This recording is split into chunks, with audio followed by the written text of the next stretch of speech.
मरीज पर गुज़िश्ता 20 मिनट से झुका हुआ डॉक्टर सीधा होकर मुड़ा।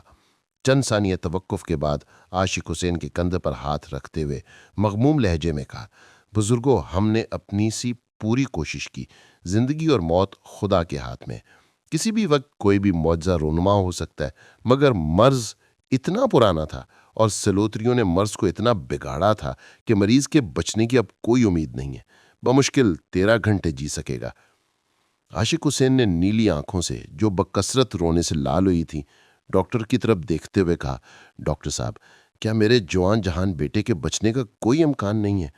डॉक्टर ने तासुफ के साथ कहा, मुझे इंतहाई अफसोस के साथ कहना पड़ रहा है कि शायद ही हम आपके बेटे को बचा सकें। अच्छा डॉक्टर साहब, फिर हमें इजाज़त दीजिए कि हम घर की राह लें। आशिक हुसैन ने डॉक्टर को मुखातिब करते हुए कहा। डॉक्टर इस तकाजे पर शशदर रह गया। हैरत से कहा, बुजुर्गो, आपके बेटे पर जान कनी तारी है। वो जान देने के करब में मुब्तला है। यहाँ हम इसको ऐसी अद्वियात ड्रिप में डालकर दे रहे हैं कि जिससे मौत का अमल कम तकलीफ दे होता है, दर्द का एहसास कम होता है और रूह कदरे कम तकलीफ से निकल जाती है। और आप नीम मुर्दा बेटे को घर ले जाने की बात कर रहे हैं। आशिक हुसैन ने अफसुर्दगी के साथ कहा, डॉक्टर साहब, आप मौत की तकलीफ की बात कर रहे हैं, लेकिन आप जिंदगी के दर्द से वाकिफ नहीं हैं। कभी तो गरीब रहकर जिंदा रहने का तजर्बा कर लीजिए, कभी तो गरीब मरकर देख लीजिए। आपको क्या पता, गुर्बत की जिंदगी और गुर्बत की मौत किसी माशर से कम नहीं होती। हमें अस्पताल से जाने की इजाज़त दीजिए, सरकार पर मजीद बोझ नहीं डाल सकते। डॉक्टर ने गुस्सा होकर कहा, यही तो तुम लोगों की जाहलियत है। पहले जवान बेटे को खुद साख्ता डॉक्टर्स, हकीमों और पीरों फकीरों से इलाज करवाते हुए मौत के मुंह में धकेला। एक सादा आम सी बीमारी को इतना पेचीदा कर दिया कि बेचारा इस दुनिया से रुखसत हो रहा है, और अब इसे चैन से मरने भी नहीं दे रहे। क्या ये आपका फर्जंद है या दुश्मन? आशिक हुसैन ने फूट फूट कर रोते हुए कहा, डॉक्टर साहब, अगर ये चैन से मर गया तो दुनिया वाले मुझे चैन से जीने नहीं देंगे। मेरे बेटे की दर्दनाक मौत में मेरी आबरूमंदाना जिंदगी छुपी हुई है। हमारे गांव तक बस का किराया 120 रुपया और एम्बुलेंस वाले 6000 मांगते हैं। बस वाले मैयत की टिकट नहीं काटते और ना ही मुर्दे को सीट देते हैं। अलबत्ता रास्ते में अगर सवारी मर जाए तो लाश को उतारने का नहीं कहते। आपने 13 घंटे मजीद जिंदा रहने का कहा है और ये तजहीज़ व तकवीन के लिए मुनासिब वक्त है। एम्बुलेंस का किराया आखिरी रसूमात पर खर्च कर लूँगा और बस में इंशाल्लाह इसे मौत भी जल्द आ जाएगी। जानकनी के अजाब का दौरानिया भी कम हो जाएगा। डॉक्टर ये सब कुछ सुनकर सुन हो गया, बिना कुछ कहे चल पड़ा। आशिक हुसैन बेटे को टिकटिकी बांधे उस वक्त तक देखता रहा जब तक आंखों में उमड़ते हुए आंसुओं ने उसका चेहरा ढांपा नहीं था। इतने में नर्स ने आकर आशिक हुसैन को डिस्चार्ज स्लिप थमाते हुए कहा, बाबा जी, आप मरीज को लेकर जा सकते हैं। आशिक हुसैन बोझ हल्देल और शिकस्त खुर्दा कदमों के साथ गांव की तरफ चल पड़ा। बस में दौराने सफ़र जब अभी वो गांव से कोसों दूर था, वो तजहीज़ व तकवीन के पूरे इंतजामात को जहन में तरतीब दे चुका था। आज जुमे का मुबारक दिन था। सुबह के 10 बज रहे थे। उसे उम्मीद थी कि गांव पहुंचते पहुंचते उसके बेटे ने जान दे चुकी होगी। गांव वाले आनन फानन कब्र खोद कर तैयार कर लेंगे। कफन, नर के गुलाब, सखावत का साबुन, मौलवी साहब की जाय नमाज और दीगर तमाम लवाजमात गांव के बाजार में सलाम दुकानदार के पास दस्तयाब होते हैं।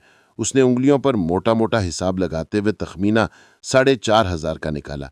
इसके अलावा कुल तक और बाद में भी फातिहा पढ़ने के लिए आने वाले मेहमानों और दूर पास के रिश्तेदारों के लिए आटे, दूध, पत्ती, चाय और घी शक्कर का खर्चा उसके हिसाब से कोई 2500 बन रहा था, और तकरीबन इतनी ही रकम उसके पास बची हुई थी जो उसने बेटे के इलाजो मुआलजे के लिए घर का आखिरी असासा बैल बेचते हुए खरी की थी।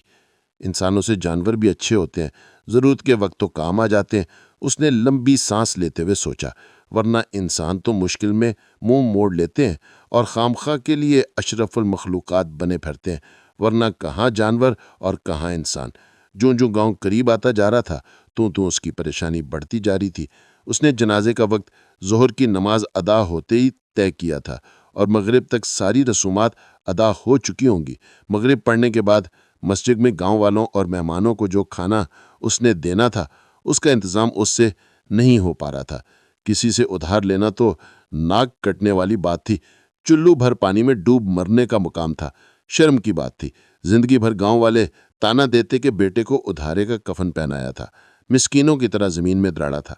बगैर रसूमात अदा किए जाने के दफनाना थोड़ा होता है, गाड़ना ही तो होता है। उसने शुक्र अदा किया कि उसने मुर्दा बेटे को गांव लाने की बजाय जां बलब बेटे को लाने का फैसला किया, वरना गांव में शलवार भी उतरती और बेटे की बख्शिश भी न होती।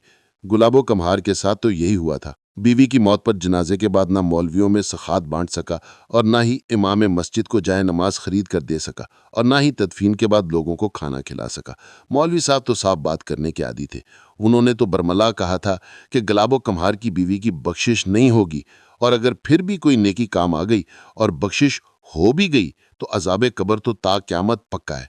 बेचारा गुलाबो कम्हार, बीवी भी जहन्मी और वो भी आज तक किसी से आंख मिलाने के काबिल नहीं है। आशिक हुसैन को झुरझुरी सी आ गई और एक मर्तबा फिर अपने आप को दाद दी कि बेटे को जान कनी की हालत में अस्पताल से निकाला, वरना अगर यही पैसे एम्बुलेंस पर खर्च होते तो उसका अंजाम भी गुलाबो कम्हार जैसा होता और बेटा भी अजाब कब्र सहता। अचानक आशिक हुसैन को जबरदस्त झटका लगा। ड्राइवर ने इतने जोर से ब्रेक दबाई थी कि सड़क पर टायरों के निशानात पड़ गए थे और पहियों के घिसने की करही आवाज भी दूर तक सुनाई दे गई थी। मगर ड्राइवर फिर भी उन 3 कुत्तों को नहीं बचा सका था जो एक कुतिया का ताकुब करते हुए कुतिया समेत चलती बस की जद में आ गए थे। ब्रेक लगने की शिद्दत से सवारियां एक दूसरे पर लुढ़क गईं थीं।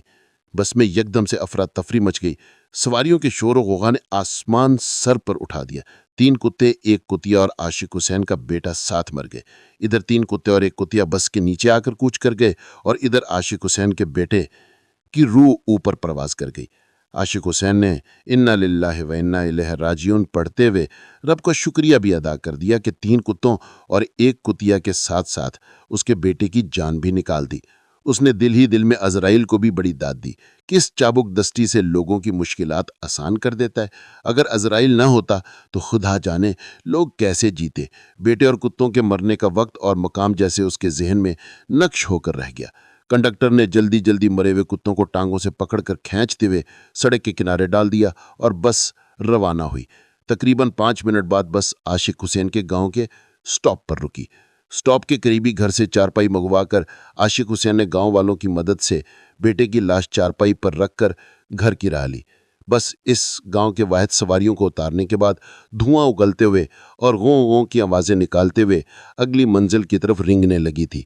आशिक हुसैन ने गांव वालों और रिश्तेदारों के हवाले तजहीज़ तकवीन के इंतजामात करते हुए छोटे भाई को सारी नकद रकम हाथ में थमा दी। ख़वातीन के बैन और गांव वालों की बावाज़ बुलंद इंतजामात बारे बातों के दौरान आशिक हुसैन एक बड़ी बोरी में एक अदद कुल्हाड़ी, तेज़दार वाली छुरी और काम वाले मैले और बोसीदा कपड़े रख कर खामोशी से निकल गया। थोड़ी देर बाद वो जाए हादसा पर मौजूद था। सड़क पर वीरानी छाई हुई थी। वो जल्दी जल्दी चारों मरे हुए कुत्तों को टांगों से खींचते हुए सड़क के किनारे गन्ने के खेतों में अंदर तक ले गया। बिजली किसी सरात के साथ उसने चारों कुत्तों को काटकर बोरी में डाला और कपड़ों के ऊपर पहने हुए मैले और खून आलूद मलबूस को उतारकर माचिस की तीली सुलगा दी। घर दाखिल होकर उसने बड़ी बेटी को गोश्त हवाले करके मैयत का खाना तैयार करने के बारे में अच्छी तरह समझाया और बाहर निकलकर फातिहा के लिए आने वालों में घुल मिल गया। तदफीन भी शांत से हुई।